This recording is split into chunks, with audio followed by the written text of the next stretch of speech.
Welcome to On Point. And today I'm joined by Mr. KK Muhammed, who's an Indian archaeologist, served as the regional director north of the Archaeological Survey of India, known for many things, but especially what he said, what he discovered, and what he hypothesized about Ayodhya and Ram Temple. And he said so when you had 90% naysayers, and then he held his ground. So thank you very much, sir, for joining Most me welcome. on my Most welcome. show, On Point, Most welcome. Mr. Yeah. Muhammad. And I would again say that Mr. Muhammad was one person who was able to sum up the truth of Ayodhya even before other people could do so. And not only that, at a point of time when there was a line to be taken, and Mr. Muhammad went against it and spoke about it honestly. So, sir, my first question to you is when you see Ram temple being built, Yeah. what are the things which come to your mind, sir? Now my mind goes back to those times when I went for the excavation in 1976, 77 under Professor B.B. Lal. Dr. Lal was the Director General of Archaeological Survey of India. Then he took voluntary retirement for academic work. And then he excavated, before that he had excavated the great Hastinapura, and now he wanted to excavate Ayodhya. So I was a part of that this one group of people who had gone for the excavation and had seen the temple before its demolition. And I knew what are the Hindu materials which we had excavated at that time. So it is a great moment of fulfillment for me, and it's a great moment of satisfaction also, because now after 500 years, a great injustice which was done long back, now that is being rectified and corrected. So, what were the things which you discovered initially? Let me make it very clear, it was not my discovery. The discovery is a team discovery under Professor B.B. Lal. And when we went into that mosque, the controversial mosque at that time, the mosque was standing on 12 Hindu pillars, and they were Kasoti pillars. So how do you know that these are the Hindu temple pillars or Islamic pillars? Because in the 11th and 12th century temples, on the lower side there would be Purna Kalasha. What is a Purna Kalasha? Purna Kalasha is a symbol of prosperity. It is like a vase from which foliages would be coming out. So it is one of the Ashtamangala Chinnas, eight auspicious symbol in Hinduism. So that was carved on that one. And then there are certain Hindu gods and goddesses also carved on that one, on the upper part of it, which was defaced, but it was still discernible. And then we excavated the brick bases on which these pillars were standing. And then the fourth one was some of the terracotta idols, which would be associated only with the temples and never with Islamic structures like mosques and other things, because idol worship is prohibited in Islam. So not only in the mosque, not even in the neighborhood of the mosque also, you may get that kind of this one the idols from the Muslim premises. So these were the four important points on which Professor Lal had come to the conclusion that there was a temple before the mosque. So, when the team, I would use the word team now. Yeah, yeah, yeah, You yeah, said you yeah, are yeah, part of yeah. the team. Yeah. Uh, what was the dateline of the pillars? How old were they? Yeah, Because temples are built over a period of time. yeah, yeah, It's yeah, not as yeah, if a temple is built and it stands there. People yeah, yeah, renovate yeah, it, they get rebuilt. So can yeah, you just take us through that, yeah, the yeah. historicity of So see, because this temple which we had excavated just below the mosque, that was the this one mosque of the temple of the 12th century, 12th century AD. It was that this one. So and that was it was not a very big issue at that time, although it was under litigation. It was not a big issue that India was not a very big issue at that time. So Professor Lal, he didn't want to flare up the whole thing. But what happened was the communist historians, mainly from JNU and from Aligarh University, headed by Irfan Habib and others, they gave a statement, suo moto statement, that Professor Lal and his team had excavated the site and they did not get anything associated with the temple at all. That was a totally false statement. And it was a blatant lie also. So naturally, Professor Lal had to defend himself. So he said, no, we have excavated and we have got a number of things associated with the temple. At that time, I was in Madras. I was a deputy superintending archaeologist. My probation period was not over. And even otherwise, also a government servant should not speak to the press like it is against our conduct rule. And I could be dismissed from service even without being served with this one show cause notice. I gave a statement. Yes, this the first statement was, whatever Lal has spoken about the site is the right version. None of these people are competent to speak. They don't have any domain competence to speak on a subject which is purely technical, because archaeology is a purely technical subject. They don't have any domain competence.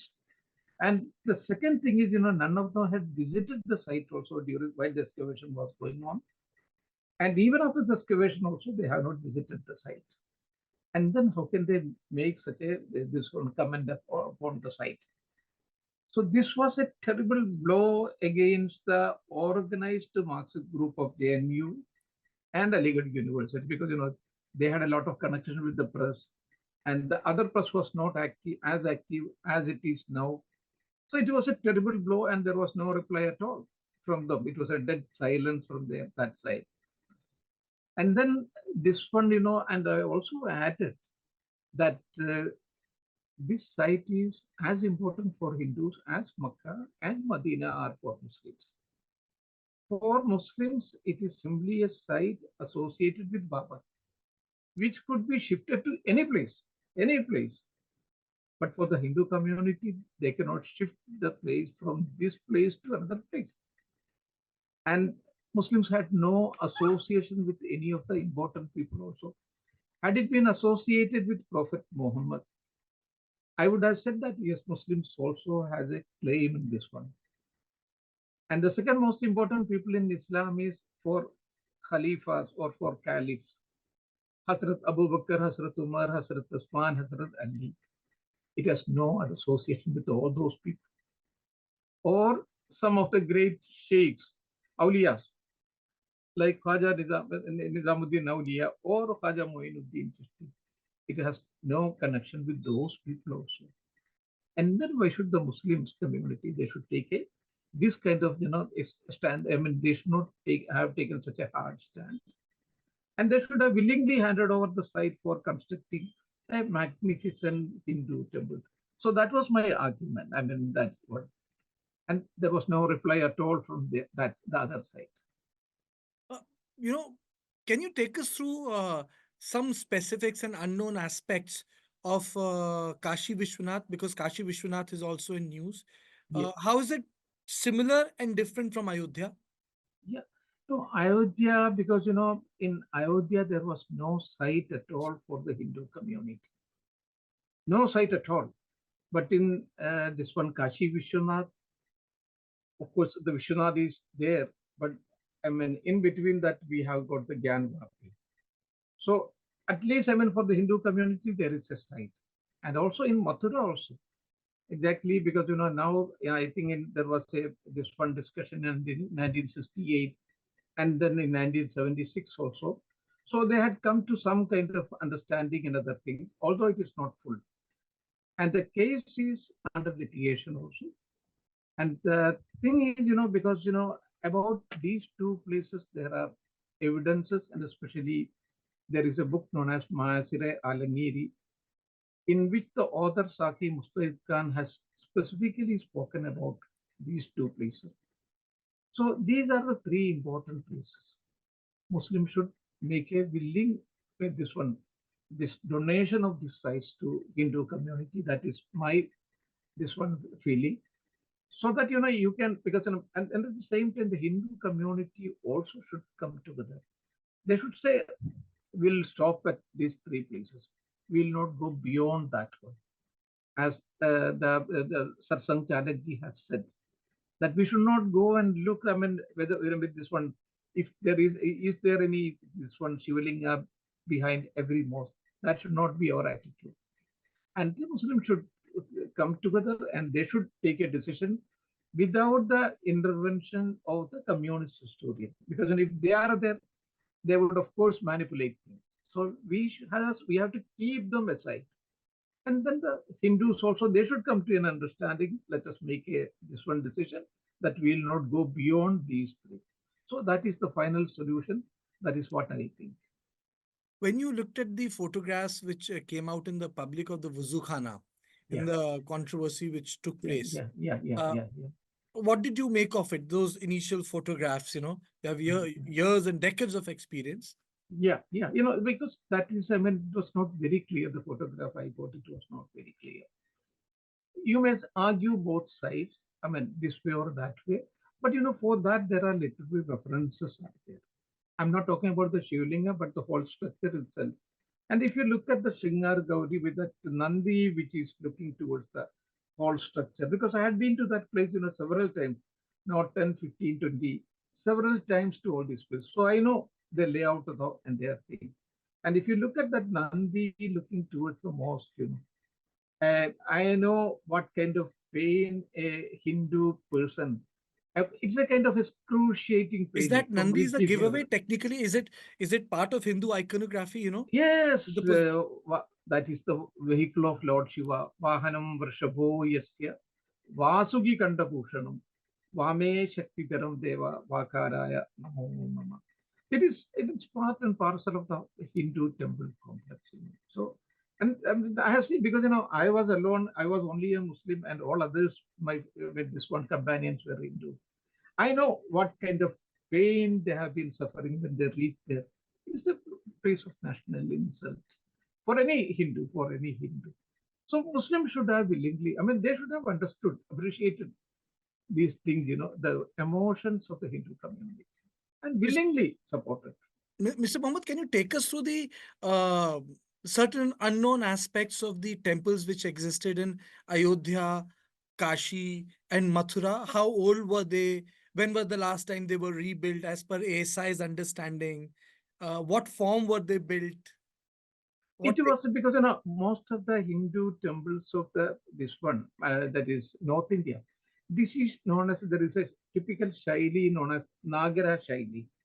So in Nagara shaili there would be a Garbhagraha, and then just outside that one there would be a Nandarala, and then there would be a Mandapa, Mukha Mandapa. These are the typical style, and there would be a Shigara also.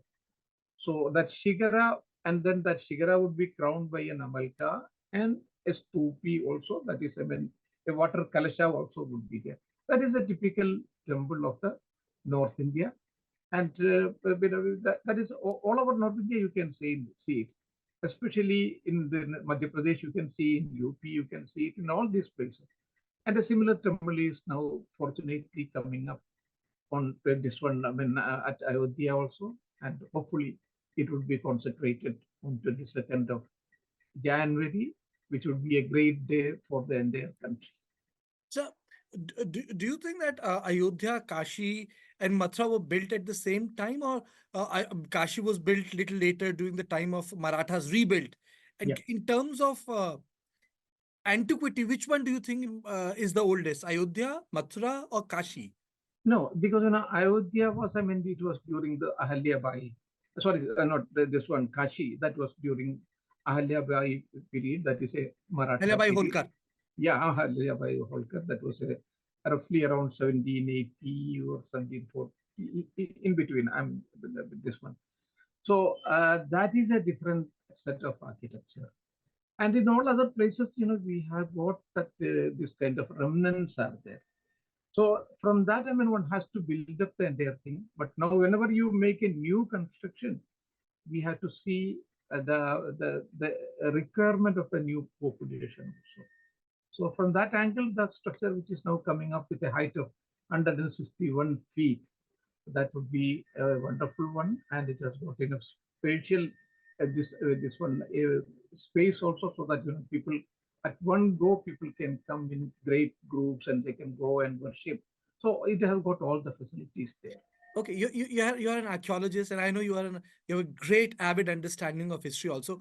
Under Prime Minister Modi, there has been a renewed interest in uh, physical reshaping, renewal, urban renewal of the temple complexes. Yeah, yeah, Uh, from a ASI perspective, historian's perspective, worship is something personal day to day. And the renewal is also taking place because they need to survive another 100 years, 200 years. How do you see that? You have a new Kashi, brand new Kashi, there's a brand new Ayodhya, Jagannath complex. How do you see that? yeah. How do you retain the old, incorporate the best of the new? Yeah, yeah, yeah. Now it is sometimes it is marrying the two things. One is the tradition and the new requirement also, and the new architecture and the religious fervor of the people also. So you have to marry it, all these things. It's a very complex job, and but very fortunately, I mean, this one fine job is now being done under the total care of the Honorable Prime Minister of the country.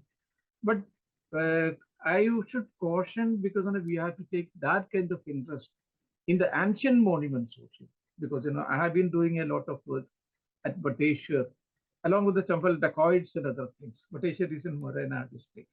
So there also the government and the Archaeological Survey of India has to pay much attention, much more than what is now going on. So that is what is very essential now. Okay. And before I let go of you, there are a couple of quick questions which I want to ask you.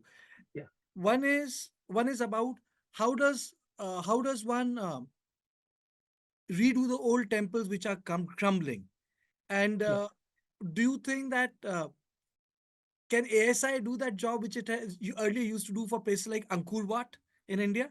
Yes, of course. Angkor Wat ASI is doing a tremendous work, tremendous work. I have seen Recently, it. yeah, I have seen it. great, great, Yes, I have great. seen it. I've I seen the see it. restoration of the walls. Yes, Uh, yes, yes. uh, Jahan Ramayana or Mahabharata. I've seen. Yes, yes, yes, yes. Angkor Wat, the government of India is doing a tremendous work. That is, the government of India means Archaeological Survey of India, but it has not got that kind of popularity in India which it should have got. And they are competing with great, very, I mean, advanced nations. They are competing with France, they are competing with Japan, they are competing with Germany and many other countries. And still, the government of India or Archaeological Survey of India, even in that work also, we are far ahead of all other countries. So that is something very great. And a similar work I am doing in Bateshwar. In Bateshwar, it was along with the Chambal dacoits. Nirbhay Singh Gujjar was there at that time when I was working there. A tremendous work it is now going on. But now it is going very slowly. So that what I have pointed out. The government should come forward, the minister should come forward, and they should take that much of interest in the ancient heritage also, not only in the new heritage. Engineer. Mr. Mohammed, thank you so much for speaking with me on point and taking us through the issues. And I know Ayodhya must be churning emotional memories for you because ultimately 22nd Pran Pratishtha is a big day. But more than that, more than that, I think the forthrightness and your ability to understand what there was when lot many people were not able to speak the truth makes you stand completely. Different from the rest who just swayed with the wind. Thank you so much, sir. Most welcome. Thank you. Thank you so much.